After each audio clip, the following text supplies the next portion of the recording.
G'day, g'day. Yeah, I missed a week.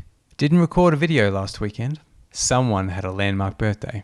It kind of sucked we had to pull the pin on all our plans. But we're in lockdown. Unfortunately, that falls under the banner of tough shit. There are people in lockdown going through worse. However, we did have some pretty sweet plans that had to be cancelled. For one, we had organised a petting zoo to come to the house. I had it all in my head. Blindfold Julie, lead her amongst the animals, have her stand next to an alpaca for a selfie. It was gonna be amazeballs, but not to be. It was disappointing because we really wanted to give Julie the birthday she deserved. That lovely lady is certainly a beacon for a lot of people, especially for me. Yep, Julie possesses a quality that I think people who know her would attest. That quality is consistency. Julie is always Julie. Except with me, sometimes she can be a right jokes. We started another movie marathon. The Bourne movies. Who doesn't love the Bourne movies? Yes, we watched the Bourne movies, and they hold up pretty damn well.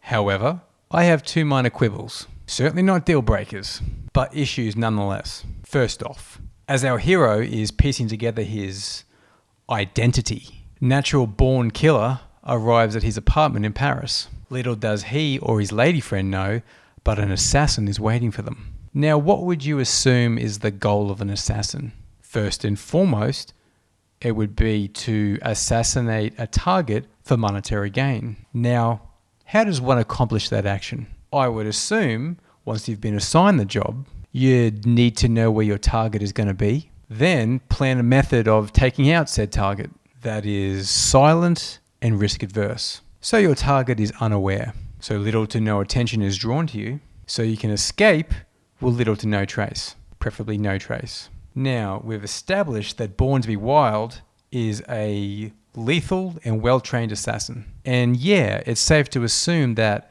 so are his colleagues. Turns out that's not the case. With all that said, Born on the 4th of July enters his apartment. And how does his colleague decide to take him out? What is it? Something wrong?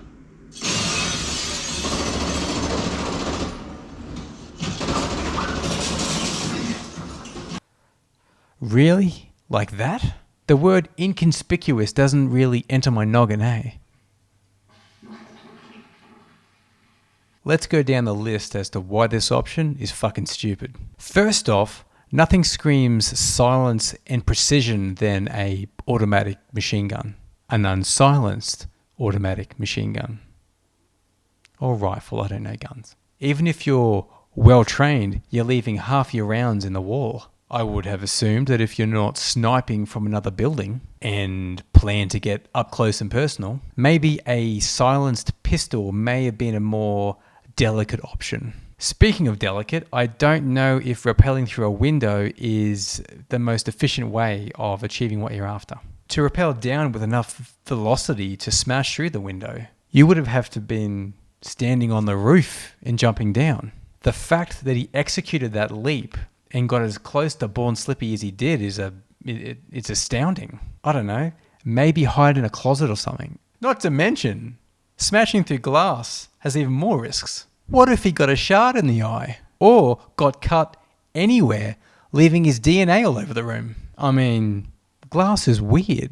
Have you ever dropped a wine glass on the ground and have it not smash? I have.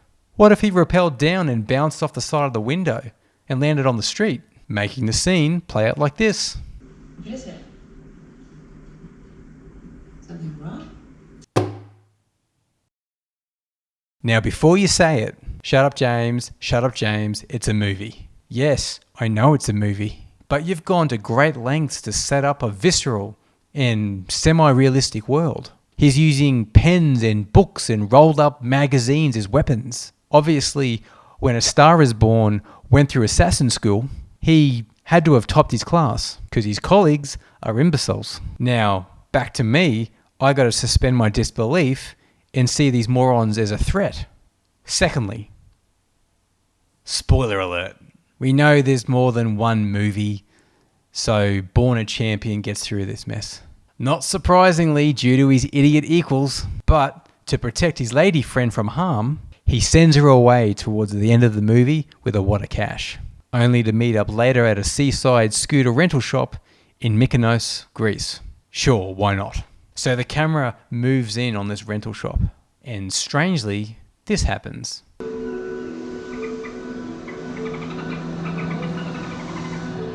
Did you hear that? I'll play it again.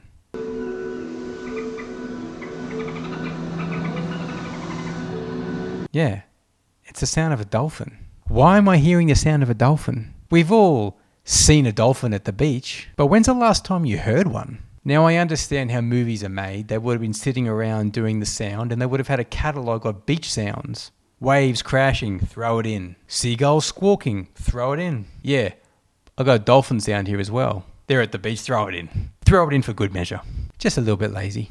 When Julie and I heard it, we both started laughing. But if I was to play along with this reality, if you're standing close enough to dolphins where you can hear them, they're way up close. I mean, dolphins are wild animals. They don't generally make a special effort to come that close to the shore unless there's a consistent food source. So someone had to have been feeding those little bastards. Born to Loser's lady friend had to have been feeding them. I keep going back to that word, inconspicuous. I mean, she's technically in hiding. I'm picturing a scene with one of Born for One Thing's idiot colleagues tracking her down, only to find her surrounded by 18 dolphins begging for food. Yeah, it's a bit of a nitpick. Other than that, it's a great movie. So, go do what you do, because I'm going to do what I do. And as always, for Julie.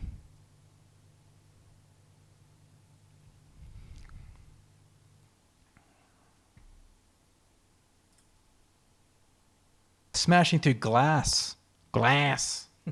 Glass. Glass. Why can't I say glass? Smashing. Fuck. Glass. Glass. I know. Glass. Glass. What would you like, A glass of water. Not to. Not to mention, smashing through glass has its own risks. Not to mention, smashing through... Because he's smashing out. Not to mention, smashing through glass has even more risks. Ugh.